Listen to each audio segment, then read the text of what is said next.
사사시대의 끝자락에 이스라엘 백성들의 영적인 상태는 아주 심각하였습니다.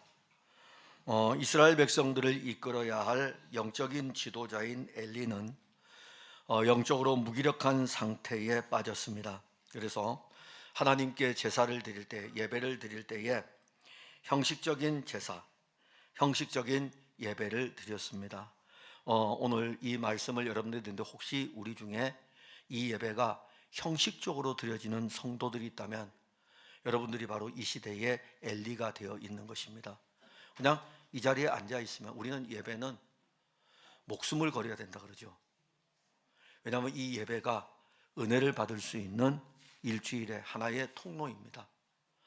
그런데 여러분들이 여기에 앉아 있다는 것으로 나는 예배에 참석했어, 맞습니다. 여러분들은 예배를 참석했을 뿐입니다. 예배를 보는 것이 아닙니다. 하나님과의 교통하는 예배가 아니고 예배에 참석한 거예요. 그냥 공연장에 참석한 것입니다. 오늘 찬양대 찬송곡이 아니라 또 새롭게 들려지는 찬송 너무 좋습니다. 이렇게 생각하면서 오늘 이 말씀을 생각하면서 혹시 제가 공연장에 와 있지 않나? 공연장에. 왜냐하면 공연장이 아닙니다. 예배 장소예요. 그렇기 때문에 여러분들의 예배는 찬송은 하나님이 받으시는 거고요. 근데 제가 잠깐 생각을 했던 것이 그거예요. 오늘 우리가 여기에 앉아 있는데 여러분들이 제가 오늘 설교를 할 때에 어떤 공연장이라든가 세미나라든가 여기에 만일 그런 식으로 앉아 있다면은 여러분들은 예배에 참여는 했지만은 예배는 안 드린 것입니다. 그 상황이 누구냐면 바로 엘리예요. 엘리는 늘 제사를 드리는 제사장입니다. 그런데 이 엘리는 영적으로 무기력해지니까는 제사의 형식은 남아 있어요. 예배는 참여를 하지만은 예배를 이끌어가는 그 힘을 잃어버렸습니다. 엘리의 이러한 영향은 누구에게 미치냐면 이스라엘 백성들 전체에게 미치게 되고, 이스라엘 백성들은 하나님의 백성임에도 불구하고 신앙생활을 형식적으로 하게 됩니다. 이게 사사기 시대의 끝자락에 있었던 일입니다. 사사기의 맨 마지막은 이렇게 끝을 맺습니다. 그때에 이스라엘의 왕이 없으므로 사람이 각기 자기의 소견에 옳은 대로 행하였더라. 왕이 없던 이스라엘 백성들이 자기 소견대로 살았습니다. 그리고 신앙생활도 자기 생각대로 신앙생활을 하였습니다. 그들이 예배 드리는 예배조차도 자기 생각대로 예배를 드렸습니다. 이러한 상황이 있을 때 한 사람이 등장을 합니다. 이스라엘 백성들은 이 한 사람의 말을 듣기 시작합니다. 그리고 이 사람의 말이 온 이스라엘 백성들에게 전파가 됩니다. 그 사람이 바로 사무엘입니다. 하나님은 이스라엘 백성들이 영적으로 무기력하고 형식적인 신앙으로 살아갈 때 사무엘을 부르시고 사무엘을 보냅니다. 그리고 이스라엘 백성들의 영적인 지도자까지도 무기력한 상태에 빠져 있을 때 한 사람을 보내어서 지도자 교체를 시켜버립니다. 엘리를 죽이고 사무엘을 등장을 시키는 지도자를 교체시켜버립니다. 여호와 하나님은 사무엘을 어린 시절부터 성전에서 살도록 하였습니다. 사무엘은 성전에 살면서 말씀으로 찾아오시는 여호와 하나님을 만납니다. 처음에는 그가 그에게 들려진 음성을 알지 못하는 정도로 영적으로 어린아이였습니다. 성전에서 자고 있을 때 여호와 하나님 말씀이 들려지지만 이게 여호와 하나님의 말씀인지 알지 못했어요. 그만큼 영적으로 어린아이였습니다. 그런데 이제는 오늘 4장 1절에 보면 이 영적으로 어린아이가 영적인 거장이 되게 됩니다. 모든 이스라엘 백성들이 그 말을 듣게 되는 영적인 거장으로 성장을 합니다.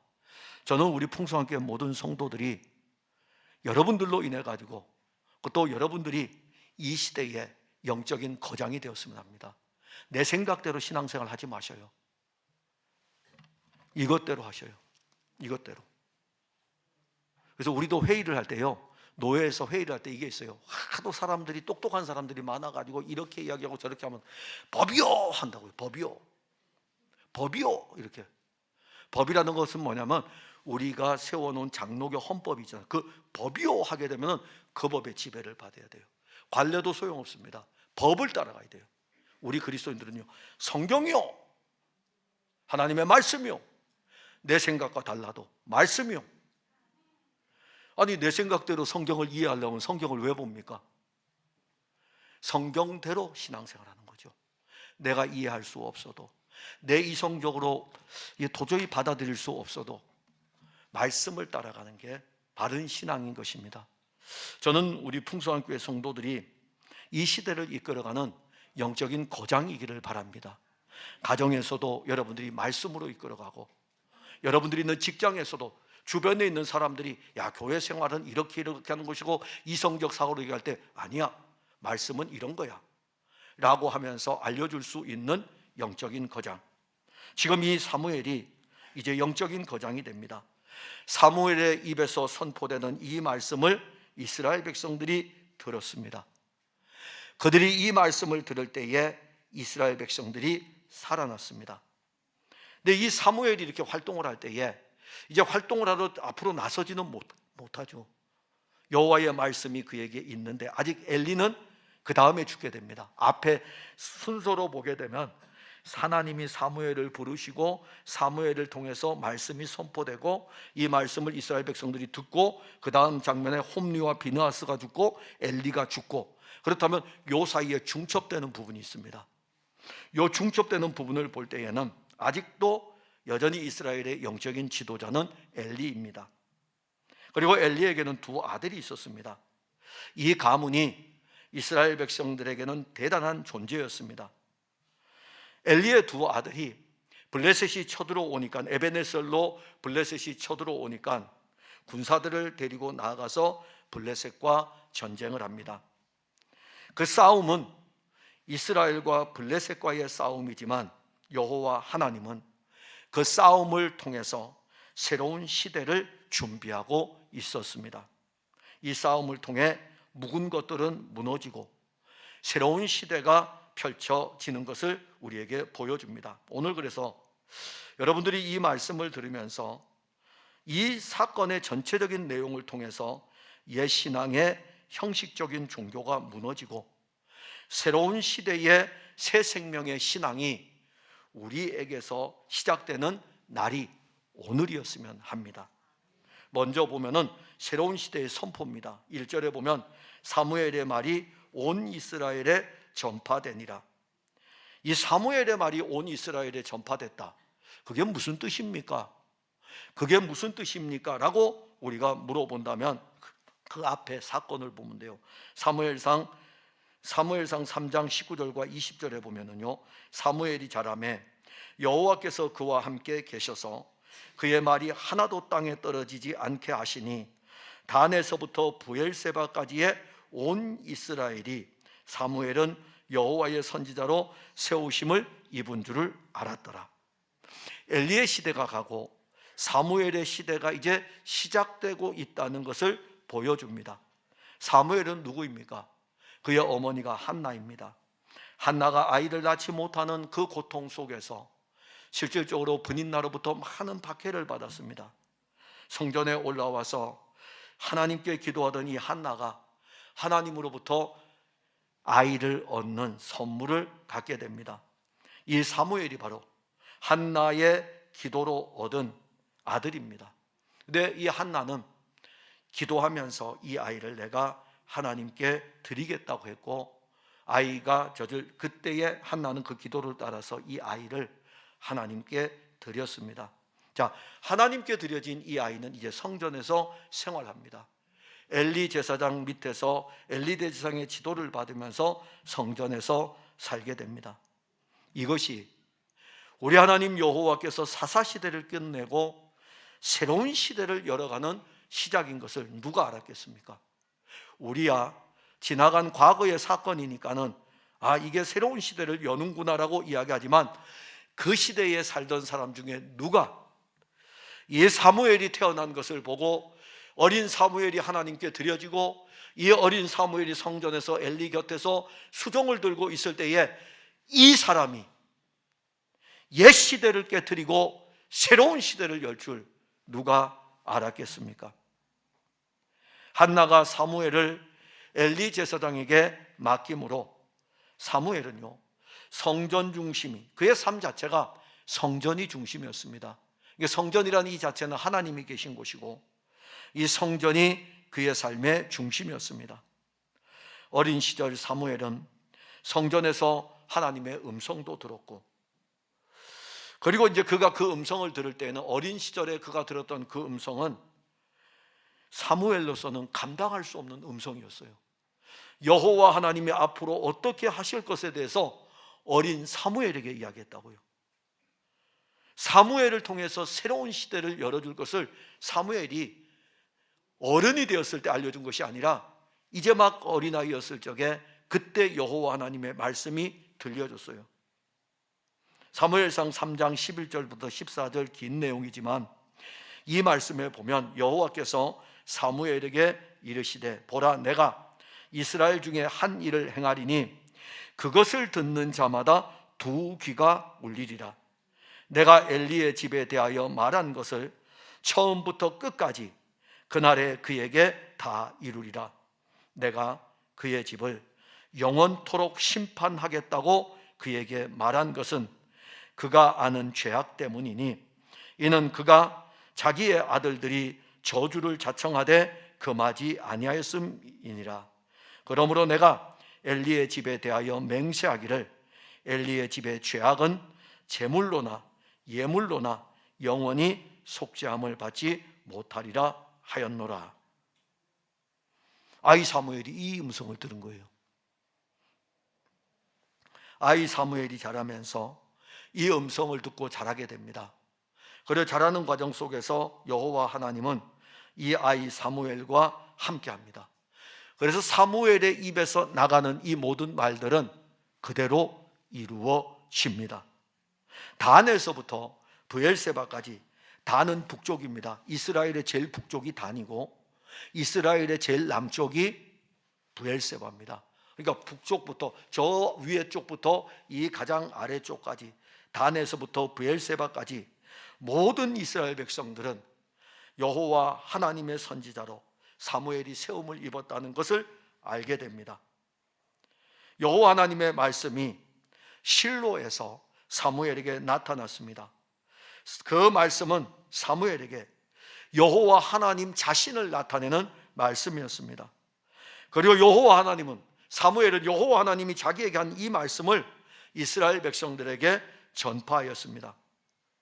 이 말씀이 이스라엘 백성들에게 전파될 때 그들은 사무엘로부터 전해지는 이 말씀을 들었습니다. 당시에 이 영적 지도자였던 이스라엘의 지도자 엘리, 이 엘리는 이스라엘 백성들의 영적 지도자임에도 불구하고 그 역할을 감당하지 못하였습니다. 그래서 여호와 하나님은 새로운 한 사람을 준비하신 것입니다. 그 한 사람이 여호와 하나님이 세우는 사람이었던 것입니다. 그리고 여호와 하나님은 어떻게 일하시냐면 이제는 말씀을 통해서 일하실 것이다. 사무엘 선지자의 입에서 나가는 모든 말씀이 땅에 떨어지지 아니하고 그대로 이룬다는 것은 이제부터는 내가 말씀을 통해서 이룰 것이라고 여호와 하나님이 사무엘을 사용하십니다. 그리고 이 사무엘이 전하는 이 이야기는 앞으로 이 말씀을, 사무엘로부터 전해지는 여호와 하나님의 말씀을 들을 때에 사람들의 두 귀가 울릴 것이다. 그만큼 생명의 영향력 있는 말씀, 여호와 하나님의 말씀이 이스라엘 백성들에게 전해질 때에 그 백성들의 두 귀가 울릴 것에 대해서 말씀하였습니다. 하나님은 선지자들을 통해서 늘 말씀하십니다. 이 은혜죠. 하나님 직접 와서 말씀하면 다 죽잖아요. 왜냐하면 우린 죄인이기 때문에. 그래서 하나님은 선지자를 보내서 하나님의 뜻을 알려주는 것입니다. 선지자들을 통해서 여호와의 말씀을 전할 때 당시의 이스라엘 백성들 다 거절해요. 선지자들이 전하는 이 말씀을 받아들이질 않습니다. 왜냐하면 그들은 세상에 너무 깊이 빠져 있고 바알과 아세라가 그들의 일상이었기 때문에. 그러니까 여호와 하나님을 섬기지만 세상 사람들이 쫓고 있던 바알과 아세라, 즉 세상이 중심이 되어 있는 거예요. 여호와 하나님은 그냥 우리 그래 하나님의 백성이야 라고 할 정도로 그냥 하나님에 대한 인식 자체가 생명의 인식이 아니라 지적인 인식도 그렇게 낮은 수준일 수 없어요. 그냥 너무 나 교회 다녀, 나 예수 믿어, 요 상태예요. 요 상태. 어저께 제가 학교에서 강의를 하는데 한 분이 그 질문을 던졌어요. 천국에 가면 목사님들 많이 없다 그러던데요? 그러더라고요. 제가 왜요? 그랬더니 천국에는 믿는 자들에 대한 심판이 있습니까? 그래 물어보길래 있습니다. 우리 모두는 다 그리스도의 심판대 앞에 설 것이고 선악간의 판결을 할 것입니다. 그 때문에 우리도 심판을 받습니다. 너무 강하게 이분이 가지고 있는 거예요. 그래서 누가 가르쳤습니까? 그러니까 자기 목사님이 그랬대요. 그 목사님이 왜 그 얘기를 했는지를 이해를 하셔야 됩니다. 얼마나 신앙생활을 목회자들이 제대로 못하고 있으면 천국에 가면 목사들이 없다고 할까요? 제가 설명해 줬어요. 천국은 믿음으로 가는 것입니다. 근데 이 믿음이 그리스도로 말미암아 난 믿음이 구원을 얻는 것이지 내게서부터 난 믿음은 구원받지 못합니다. 근데 이걸 어떻게 알 수 있습니까? 모르죠. 그래서 우리는 이 땅에서 믿음을 생활하면서 말씀을 듣는 거예요. 말씀을 들으면서 그 말씀에 아멘으로 화답하면, 왜냐하면 예수의 생명이 우리 안에 있으니까는 그 예수의 생명이 있는 이 믿음은 우리가 그 말씀이 들려지게 되고 그 말씀에 아멘 하는 거예요. 그러나 그 말씀이 우리에게 종교로만 계속 온다 그러면은 거기에 대한 판단은 하나님이 하셔요. 그래서 마지막 날에 우리 다 섭니다. 다 서고 제가 믿음이 있는지 여러분들이 믿는지 아무도 몰라요. 그걸 왜 설교합니까? 그냥 저는 여러분들에게 예수 잘 믿으라고 설교하는 거예요. 예수 외에는 구원이 없기 때문에 이 예수님에 대해서 설교를 하고 있는 거예요. 듣든지 아니 듣든지 복음만 전하는 것입니다. 그래서 그분한테 그랬어요. 그분이 오죽하면, 그 목사님이 오죽하면 그렇겠냐고. 목사들만이 아니라, 제가 그랬어요. 목사들만이 아니라 평신도들 중에서도 천국에 가면 안 온 사람 많이 있을 거라고. 우리의 모습을 보면서 영적 긴장감, 그분이 그랬어요. 그래서 그분에게 영적인 긴장감을 이야기할 것입니다. 설마 목사들이 하나도 없을겠습니까? 믿음으로 가는 것인데 우리가 판단할 수는 없는 것이고 그 앞에 서봐야 되죠. 그런데 그때 당시에 선지자들이 여호와의 말씀을 가지고 와서 선포할 때 이스라엘 백성들 안 들어요. 호세아 선지자가 와도 북이스라엘 백성들 안 듣죠. 이사야 선지자가 활동해도 남유다 백성들 안 듣죠. 다 그냥 자기들의 지금까지 신앙생활했던 그 패턴이 좋은 거예요. 그 시대가 지났어요. 그 시대가 지나고 나서 예수님 당시로 딱 왔을 때 그들은 무엇을 찾습니까? 선지자의 글들을 찾아요. 그 시대는 안 들었는데, 그러니까 오늘도 똑같아요. 이 시대가 우리가 여호와의 말씀을 들을 때에 이 말씀이 우리에게 안 들려요. 근데 후세대에 가게 되면 왜 저렇게 복음을 전했는가를 후세대에서 알게 되면 우린 이미 인생이 끝난 상태인데요, 이미 우린 이 땅을 떠난 상태라고요. 지금 이 엘리 제사장이 있고 사무엘 선지자가 활동을 하던 이 시대, 지금 이 영적으로 혼탁한 이 시대가 지금 하나님께서는 옛 시대를 끝내고 새 시대로 이끌어가는 한 장면을 우리에게 보여줍니다. 선지자들이 왔을 때에 그렇게 죽였던 그들 아닙니까? 근데 그들은 알지 못해요. 그래서 예수님께서 친히 말씀했어요. 포도원의 그 종들의 비유를 통해 가지고 주인이 수확물을 얻기 위해 가지고 자기 종들을 보냈는데 죽이는 거죠. 심지어 아들을 보냈을 때에는 죽여버린다고요. 그 아들이 누굽니까? 예수님 그 말씀 왜 하셨을까요? 하나님께서 독생하신 아들 그리스도를 보내셨습니다. 말씀이신 그분이 육신이 되었어요. 그분의 입에서 나가는 모든 말씀은 이제 그대로 이루어집니다. 죽은 자에게 살아나라 그러면 살아나요. 풍랑이는 바다를 향해서 잔잔하라 그러면 잔잔해져요. 그걸 가지고 여러분들이 뭐 이성으로 와 어떻게 그런 일이 나지? 그건 여러분들의 생각이에요. 똑똑한 게 아니라 멍청한 거예요. 정말 영적으로 똑똑한 사람은 말씀이신 그분이 말씀하는 대로 이루어지는 것입니다. 창세기 1장 딱 열면 뭡니까? 창세기 1장 하나님이 천지를 창조하셨잖아요. 말씀으로 있으라 하시니까 있었고 있으라 하시니까 있었어요. 그런데 그 말씀이신 그분이 육신을 입고 왔다고요. 육신을 입고 왔으니 온 땅을 만드신 그분이 모든 만물이 그로 말미암아 지은 바 되었으되 사람들이 알지 못하였고, 하나님의 아들이 육신을 입고 와서 말씀을 선포하시는데 그 말씀에 대해서 대제사장들이, 바리새인들이, 서기관들이 그 말씀을 거절을 하였습니다. 그러나 예수 그리스도의 말씀은 사람들의 두기에 들려지기 시작했습니다. 바리새인들과 서기관들은 그 말씀을 들으면서 대적을 합니다. 그리스도의 말씀을 듣는 자들 가운데는 이 말씀이 일하는데, 그 말씀이 일하니까 나병도 고침을 받고 보지 못하는 자들이 보게 되고, 온몸이 뒤틀려 있는 사람들도 이 뒤틀려 있는 신앙 자체가 다시 회복이 되는 일들을 체험을 합니다. 그 말씀이 능력입니다. 그 말씀이 생명입니다. 이 말씀이 새로운 시대를 열어가는 것입니다. 하나님은 사람으로는 할 수 없는 그것을 독생하신 그리스도를 통해서 하나님 나라의 일들을, 새로운 시대의 일들을 진행을 하시는 것입니다. 지금 율법으로 할 수 없었던 그 일을 하나님은 그의 아들 그리스도를 통해서 이루시는 것입니다. 제사로 할 수 없는 일을 하나님의 아들은 자기의 육체를 제물로 드림으로 새로운 일들을 시작을 하신 것입니다.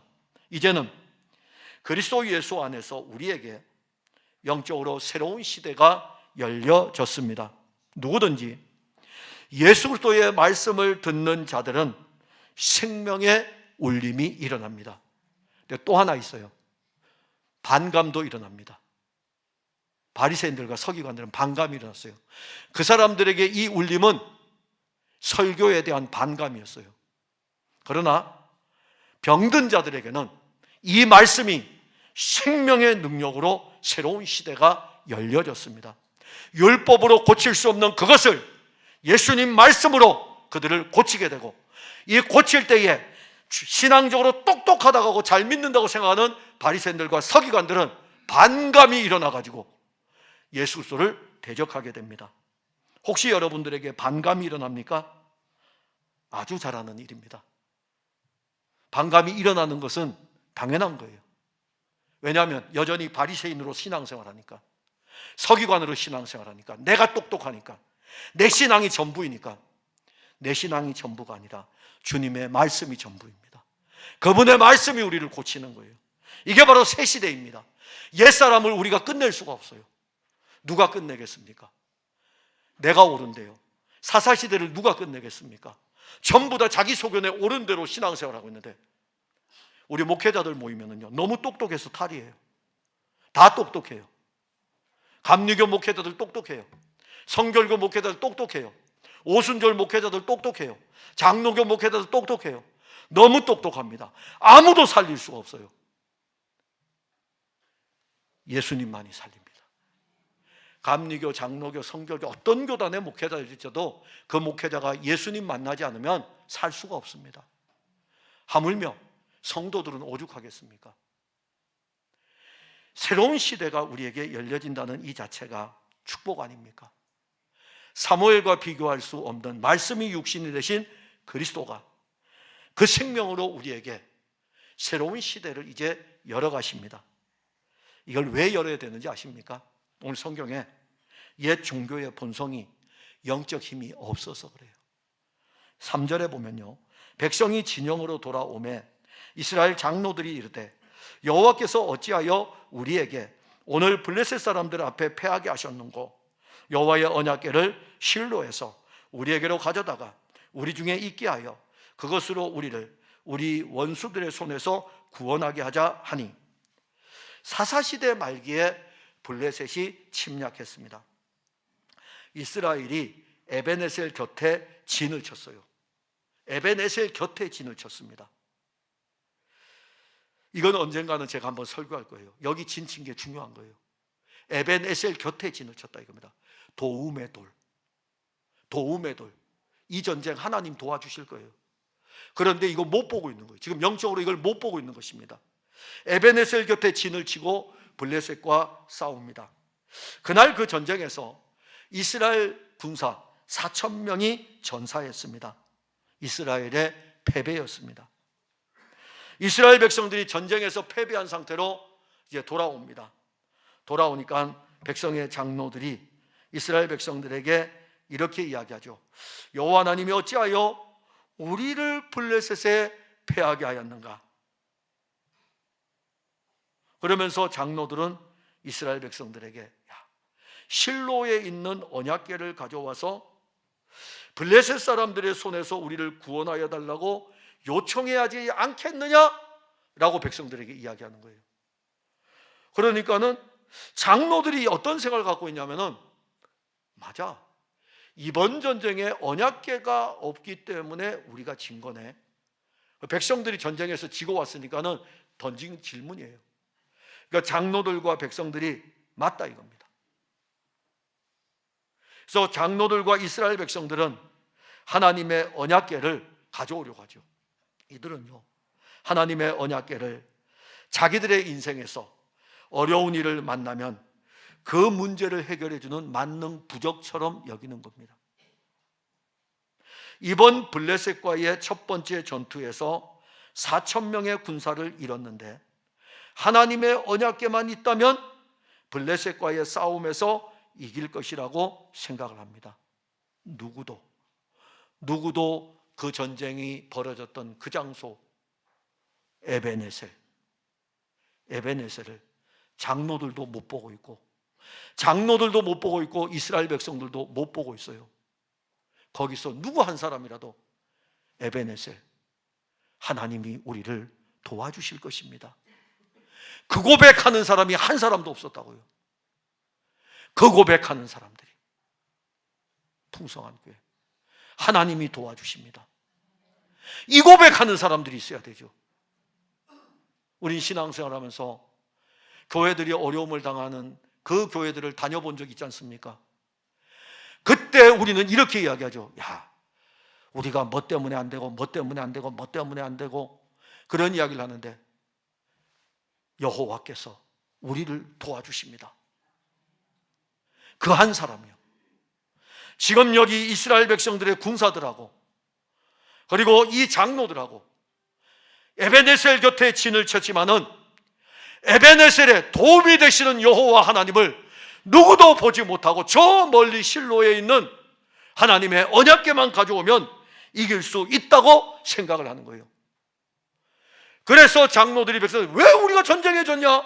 언약궤가 없어서가 아니냐? 백성들 전쟁에서 지고 오면서 맞다 이겁니다. 그러면 우리 어떻게 할까? 언약궤 가져오자. 그래서 백성들이 좋습니다, 장로님 정말 좋습니다, 언약궤를 가져옵시다. 그래서 실로에 있는 하나님의 언약궤를 가져오는 거예요. 이 언약궤가 이스라엘 백성들의 진영 안으로 들어오니까는 이스라엘 백성들이요 얼마나 큰 소리를 지르는지 상대편 진영, 블레셋 진영에도 들릴 정도로 확 소리를 지르는 거예요. 제가 여러분들에게 말씀드리잖아요. 우리가 부르는 찬송이 저 세상 밖에 들려져야 된다고요. 지금 문이 다 닫혀 있거든요. 그래서 웬만큼 찬송 크게 하면 저 밖에 안 들려집니다. 이 본당에서 불려지는 이 찬송이 온 땅의 지축을 흔들 정도의 찬송이 되지 않겠습니까? 구원받은 성도의 입에서 나오는 그 찬송이 목청껏 부르는 찬송이 되어야 되지 않겠습니까? 그러면 저 밖에 있는 사람들이 지나가다가 들을 거 아닙니까? 도대체 이 안에서는 무슨 소리가 들려오느냐? 블레셋 사람들은 그걸 들었던 거예요. 그래서 이 표현을 오늘 본문에서 막 하늘과 땅이 울릴 정도로 이스라엘 백성들이 그 진영에서 이제는 이겼다, 하나님의 언약궤가 우리에게 왔으니까는 이제는 전쟁에서 이길 것이다라고 그들은 생각을 하는 거예요. 성막의 가장 깊은 곳에 무엇이 자리한지 아십니까? 언약궤가 자리합니다. 성막을 보면은 울타리가 있습니다. 요 울타리 안으로 들어가면 뜰이 있어요. 물두멍이 있고 번제단이 있고, 여기서 짐승을 잡아요. 그리고 이제 들어가면, 성막으로 들어가면 성소가 있고 지성소가 있는데, 성소에는 등잔대도 있고 떡을 차려놓는 진설병 떡을 차려놓는 곳도 있고, 그리고 분향단도 있고, 그 앞에 가면 휘장이 있고, 여 안으로 들어가면 지성소인데, 이 지성소 안에는 언약궤 하나만 있습니다. 그리고 여기는 아무나 못 들어가요. 1년에 딱 한 번 대제사장만이 이스라엘 백성들의 죄를 대속하기 위해서 1년에 한 차례만 들어갑니다. 그래서 가장 깊은 곳에 있는 곳이 언약궤예요. 이 언약궤를 가져오자 이거죠. 근데 이 여호수아 18장 1절에 보면 이스라엘 자손의 온 회중이 실로에 모여서 거기에 회막을 세웠으며 그 땅은 그들 앞에서 돌아와 정복되었더라. 그러니까 실로에다가 약속의 땅을 갖고 약속의 땅을 다 차지하는 이 과정, 영적 전쟁 속에서 실로에다가 성막을 세웁니다. 실로에다 성막을 세우고 그 성막 안에다가 하나님의 언약궤를 안치해 두고 약속의 땅을 전부 다 정복을 합니다. 이때부터 실로는 이스라엘 백성들의 예배의 중심이었습니다. 그리고 이스라엘 백성들은 이 영적 중심지가 실로였어요. 사무엘상 3장 3절에 보면 하나님의 등불은 아직 꺼지지 아니하였으며 사무엘은 하나님의 궤에 있는 여호와의 전 안에 누웠더니, 사무엘은 어릴 때부터 하나님의 궤가 있는 성막 안에 누워 있었습니다. 성막에 있는 하나님의 언약궤입니다.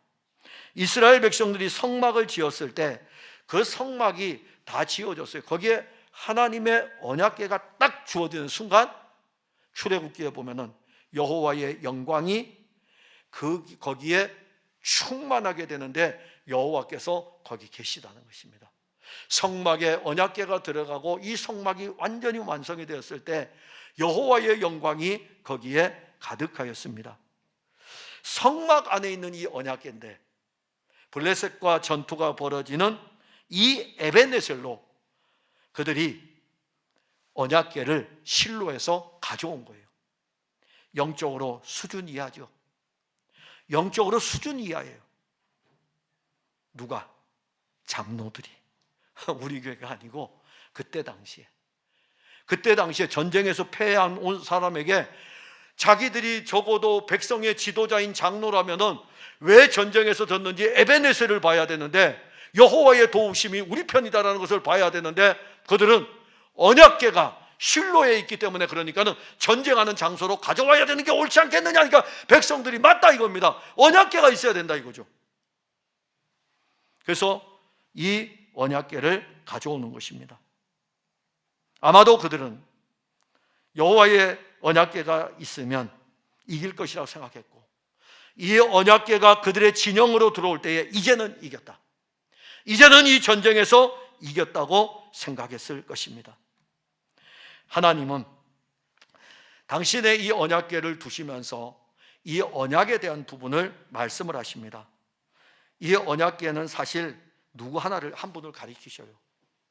바로 새 언약의 실제이신 그리스도 예수를 가리킵니다. 예레미야 선지자를 통해서 이 언약궤와 비교할 수 없는 새 언약에 대해서 말씀을 하십니다. 예레미야 31장 31절과 32절에 여호와의 말씀이니라. 보라, 날이 이르리니 내가 이스라엘 집과 유다 집에 새 언약을 맺으리라. 이 언약은 내가 그들의 조상들을 손을 잡고 애굽 땅에서 인도하여 내던 날에 맺은 것과 같이 아니할 것은, 내가 그들의 남편이 되었어도 그들이 내 언약을 깨뜨렸음이니라. 내가 그들의 남편이 되었는데 그들은 내 언약을 깨뜨렸다 이겁니다. 그래서 깨지지 않는 언약을 내가 새롭게 맺어야 되겠다. 그 말씀이 바로 새 언약입니다. 자, 이 새 언약을 선지자를 통해서 우리에게 증거했고, 새 언약이신 그리스도가 육신을 입고 왔습니다. 그래서 이제 더 이상 우리에게는 이 언약궤가 필요 없습니다. 누가복음 22장 20절에 저녁 먹은 후에 잔도 그와 같이 하여 이르시되 이 잔은 내 피로 세우는 새 언약이니 곧 너희를 위하여 붓는 것이라. 우리는 하나님의 언약이신 그리스도의 피로 죄사함을 받았습니다. 예수 그리스도를 믿음으로 하나님의 자녀가 되었습니다. 누구도 우리를 정죄할 수 없습니다. 그리고 누구도 우리를 판단할 수 없습니다. 하나님은 그리스도의 피를 우리에게 부어주셨습니다.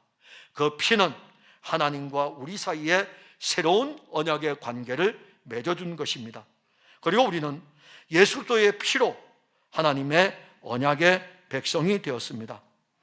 그런데 어떤 사람들은 교회를 다니면서 예수의 피로 이루어진 이 언약의 깊은 의미를 알지 못하고 이 생명의 비밀을 누리지 못하고 있습니다. 이러한 사람들은 교회 생활을 하면서 예수 그리스도의 십자가는 들어봤으니 이 그리스도의 십자가를 자기들의 인생의 장식용으로 사용하고 있습니다. 이러한 사람들은 예수 그리스도를 자기들의 삶에 필요할 때만 사용을 합니다. 이러한 사람들은 예수 그리스도를 자기 종교 생활의 한 부분으로 받아들입니다. 살다가 지치고 힘들면 그때 예수님을 불러내어 자기를 도와달라고 이야기를 합니다. 예수님은 새 언약입니다. 그런데 새 언약이신 예수님이 오늘날 사람들에게서 그저 삶의 도구로 전락해버렸습니다. 그분이 우리 인생의 목적이 아니라 우리의 삶의 수단이었고 우리의 삶의 방편으로 전락해버렸습니다. 이러한 사람들은 지금도 필요하면 삶의 전쟁터에 예수님을 데리고 오고 예수님이 계시면 내 직장 생활은 안전할 것이야. 맞습니까? 예수님이 여러분들 직장이 전쟁터인데 그 직장의 전쟁터에 새 언약이신 예수님이 옆에 있으면 안전할 거라고 생각하십니까? 아니, 깊이 한번 생각을 해보셔요. 오늘 이 전쟁에서 누구를 언약궤를 데려와서 거기 옆에 누가 있습니까? 혼미와 비느하스가 그 언약궤와 함께 거기 있었더라. 그러니 이번에 백성들은 막 이길 것이다라고 하고 있고 그들은 그 옆에 있으면서 이제 이 전쟁에서 이길 거야.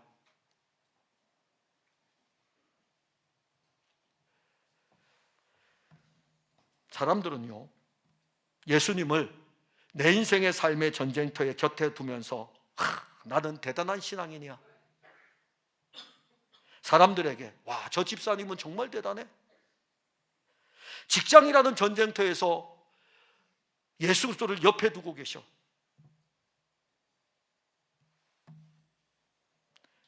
홈리와 비느하스는 누구입니까? 엘리의 아들들입니다. 대단한 제사장 가문 출신입니다. 앞으로 이스라엘 백성들을 이끌어갈 차기 영적 지도자들입니다. 홈리와 비느하스가 언약궤와 함께 있었던 것을 이스라엘 백성들이 볼 때는 어떤 생각을 가지겠습니까? 언약궤를 가지고 와서 그 전쟁을 하면 이길 수 있겠습니까? 왜 그 전쟁에서 에베네셀을 못 봅니까? 왜 에베네셀을 못 봅니까? 하나님이 도와주시는데. 하나님께서 그의 아들 그리스도를 통해서 맺은 언약은 십자가에서 하나님의 아들의 목숨값으로 이루어진 일입니다. 그 엄청난 일을 알지 못하고 오늘도 우리는 언약궤만 필요할 뿐입니다. 언약의 생명이나 언약의 능력에는 관심이 없습니다. 새 언약이신 그리스도가 능력이고 새 언약이신 그리스도가 생명인데 그냥 언약궤만 있으면 되는 거예요. 이렇게 신앙생활하면 세상을 이기지 못합니다. 언약궤를 가지고 와서 언약궤를 곁에 둔다 할지라도 그 전쟁하면은 100번 하면 100번 다 지게 돼 있습니다. 우리의 영적인 힘이 무너진 것은 홈리와 비느하스처럼 언약궤만 옆에 있으면 전쟁에서 이길 수 있다고 하는 생각인 것입니다. 우리가 교회를 다닌다고 그것이 우리의 영적인 힘이 되겠습니까? 우리의 종교의 본성이 이스라엘 백성들과 다를 바가 없습니다. 우리도 지금 그들처럼 영적인 힘을 상실한 채 믿음 생활하고 있지 않습니까? 우리는 오늘도 영적으로 무기력합니다. 그러면서도 이야기해요. 십자가만 있으면 돼. 영적으로 무기력한 상태에 빠져 있는데 십자가만 있으면 돼. 그래서 그리스도인들이 세상에서 지금 지고 있는 거예요. 근데 이것으로 설교를 끝나면 여러분도 오늘 나갈 때 어깨가 축 처져 나가니까 이 말씀을 통해서 승리를 봐야 되겠죠.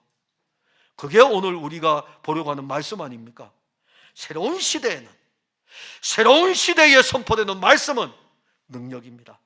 1절을 봅시다. 사무엘의 말이 온 이스라엘에 전파되니라. 이제 사무엘로부터 시작되는 새 시대는 여호와 하나님의 말씀이 일하는 시대입니다. 이스라엘 백성들이 가진 영적인 상태는 말씀이 사라진 시대입니다. 그들은 예전을 중심으로, 이스라엘 백성들 제사제도였죠. 오늘날로 말하면 예배입니다. 그들은 예전을 중심으로 하는 제사를 중요하게 여겼습니다. 그런데 그 예전마저도 형식에 치우쳤습니다. 그래서 여호와 하나님은 이들 살려야 되겠다. 이렇게 지금 제사를 형식적으로 드리고 있는 이들을 그대로 두면 안 되겠다. 이들은 내 백성인데 살려야 되겠다. 그래서 여호와 하나님께서 사무엘을 보내신 거예요. 근데 사무엘이 왔는데 제사제도를 변화시킨 게 아닙니다. 제사제도를 변화시킨 것이 아니라 그 입에 여호와의 말씀을 주어가지고 이 말씀을 선포하게 하신 거예요. 그 입에서 선포되는 말씀이 이스라엘 백성들을 이끌어갈 것이고 그 입에서 선포되는 말씀이 이스라엘 백성들 안에서 일할 것입니다. 오늘 본문에 블레셋과의 두 번째 전투에서 이스라엘 백성들이 이제 우리가 이겼다, 언약궤가 왔으니까 우리가 이긴다. 블레셋 사람들이 듣고 좀 무슨 소리래?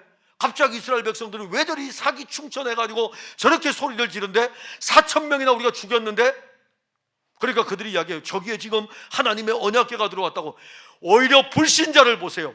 블레셋 사람 뭐라고 합니까? 저 애굽에서 온 그 신이 얼마나 대단한 신이냐고 그들이 이야기하지 않습니까? 우리는 예수님을 어떻게 보고 있습니까? 액세서리입니까? 생명의 능력입니까? 불신자들이 지금 하는 말이, 블레셋 사람들이 하는 말이, 저 애굽에서 나올 때에 그들에게 일했던, 그리고 수많은 대적들을 물리쳤던 그 신이 지금 들어와 있구나.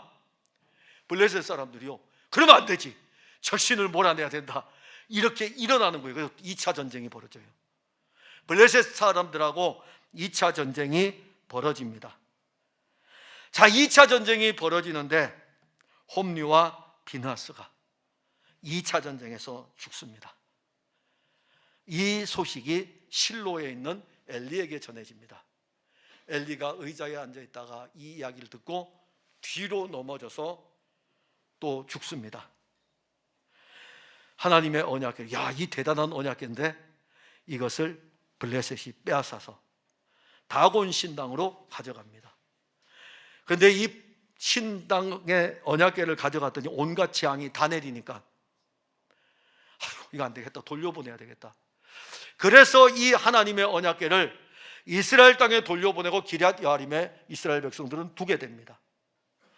자, 이제 오늘 우리가 보려는 거, 사무엘이 말씀을 계속 선포해요. 그런데 놀라운 일이 일어납니다.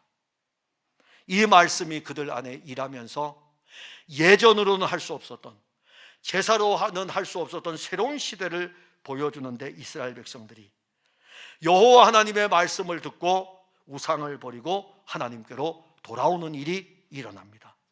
사무엘상 7장 3절과 4절에 사무엘이 이스라엘 온 족속에게 말하여 이르되 만일 너희가 전심으로 여호와께 돌아오려거든 이방 신들과 아스다롯을 너희 중에서 제거하고 너희 마음을 여호와께로 향하여 그만을 섬기라. 그리하면 너희를 블레셋 사람의 손에서 건져내시리라.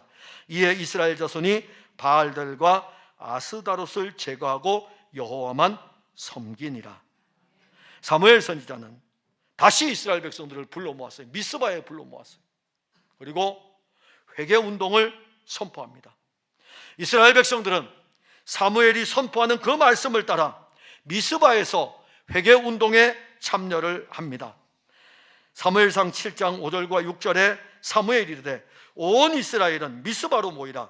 내가 너희를 위하여 여호와께 기도하리라며 그들이 미스바에 모여 물을 길어 여호와 앞에 붓고 그날 종일 금식하고 거기에서 이르되 우리가 여호와께 범죄하였나이다 하니라. 사무엘이 미스바에서 이스라엘 자손을 다스리니라.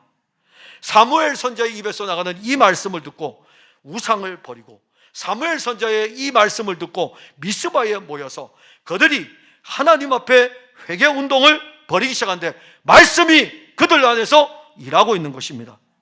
그들은 선지자로부터 전해지는 이 말씀을 들으면서 영적으로 다시 무장을 하는 것입니다. 이스라엘 백성들의 영적인 힘은 말씀을 들으면서 일어났습니다. 말씀이 그들 가운데 순종하게 하였고 말씀이 그들 가운데 능력으로 일하였고 말씀이 그들을 붙들었던 것입니다. 사무엘 선지자가 선포하는 그 말씀이 그들을 이끌어낼 때 말씀의 능력이 얼마나 대단한지 이제 우리는 볼 것입니다. 자, 이스라엘 백성들이 미스바에 모였어요. 회개 운동을 합니다. 옆에 블레셋이 또 봐요. 저들 또 모여서 3차 전쟁이 일어나겠죠. 저들 또 모여서 전에는 언약궤를 가져오면 이길 것이라고 했는데 졌잖아요. 이제 3차 전쟁이 벌어집니다. 또 모였어. 그래서 이 블레셋이 군대를 일으켜서 또 찾아옵니다. 이제는 어떻게 할까요? 어떻게 바뀔까요? 선지자요, 언약궤를 가져옵시다. 그렇게 할까요? 장로들이 언약궤를 가져옵시다. 언약궤 졌는데요. 그들은 달라요. 이제는 선지자를 찾습니다. 사무엘 선지자를 찾아요. 그리고 그들은 사무엘 선지자에게 사무엘상 7장 8절에 당신은 우리를 위하여 우리 하나님 여호와께 쉬지 말고 부르짖어 우리를 블레셋 사람들의 손에서 구원하소서. 신앙이 살아났습니다. 신앙이 살아났어요. 이제 그들은 여호와 하나님을 찾기 시작하였습니다. 사무엘이 여호와 하나님의 말씀을 선포하고 그 말씀이 이스라엘 백성들 안에서 일한 것입니다. 말씀이 육신이 되신 그리스도는 말씀이 육신이 되어 우리 안에 거하심에 우리가 그 영광을 보니 아버지의 독생자의 영광이요 은혜와 진리가 충만하더라. 말씀이 육신이 되어 우리 안에 거하심에 우리가 그 영광을 보니 아버지의 독생자의 영광이요 은혜와 진리가 충만하더라. 말씀이신 그리스도가 우리 안에서 일하면 그분은 우리의 신앙을 다시 세워갑니다. 우리는 영적으로 무기력할 정도로 십자가만 있다면 된다는 막연한 신앙을 가지고 지금까지 살아왔습니다. 그 막연한 신앙이 우리를 생명 없는 종교인으로 만들어버렸습니다. 생명 없는 그리스도인은 교회를 다니면서 예수 그리스도의 말씀의 은혜를 누리지 못합니다. 교회에서 말씀으로 은혜를 누리지 못하면 교회 생활이 지치게 되고 교회 생활이 힘들게 되고 교회 생활로 인해 가지고 많은 트러블의 문제가 생길 때에 이길 힘조차 없게 됩니다. 이게 교회 생활만 힘든 게 아니에요. 세상이라는 거대한 블레셋과 싸울 힘까지도 다 잃어버립니다. 그런데 말씀이 우리 가운데 역사하면 그 말씀은 우리를 다시 미스바로 모이게 할 것입니다. 미스바에 모인 그리스도인들은 그리스도의 말씀에 이제 누굴 찾을까요? 여호와 하나님을 찾는 거예요. 당신 사무엘 선지자요, 여호와 하나님께 기도해 달라. 우리에게는 말씀이 육신 되신 그리스도가 우리에게 와서 내게로 오라 이겁니다. 그리고 내 이름으로 구하라 이거예요. 내가 해주겠다고. 내 이름으로 구하라. 사랑하는 성도 여러분, 그리스도의 말씀은 오늘도 풍성한 교회 성도들에게 전파되고 있습니다. 세상이라는 블레셋과 영적으로 싸울 힘도 없었던 우리가 이제는 말씀의 능력으로 회복될 것입니다. 그리고 그 말씀이 우리 안에서 일할 것입니다. 그리고 그 말씀은 우리의 영적인 힘을 다시 강건하게 할 것입니다. 사무엘의 말과 비교할 수 없는 사무엘에게 말씀하신 그분이 이제는 육신을 입고 신이 오셔서 우리들 안에서 일하고 계십니다. 그리스도의 말씀을 듣기를 즐거워하고 그 말씀이 우리를 이끌어갈 때 우리는 세상에서 블레셋을 이기는 능력을 체험하게 될 것입니다. 우리는 말씀이신 그리스도와 함께하기 때문에 약한 자가 아닙니다. 이게 말씀은 우리가 이제 말씀을 들으면서 우리 안에 있는 홈리도 죽었고 비느하스도 죽었고 엘리도 죽었고 우리에게 있는 것은 그리스도입니다. 말씀이신 그리스도가 우리에게 있고 그분이 우리를 살릴 것이고 교회를 살릴 것이고 여러분들의 가정도 살릴 것입니다. 기도하겠습니다. 하나님 은혜를 감사합니다. 오늘 우리는 사무엘의 말이 온 이스라엘에 전파되는 이 말씀을 보았습니다. 영적으로 무기력한 이스라엘 백성들 아닙니까?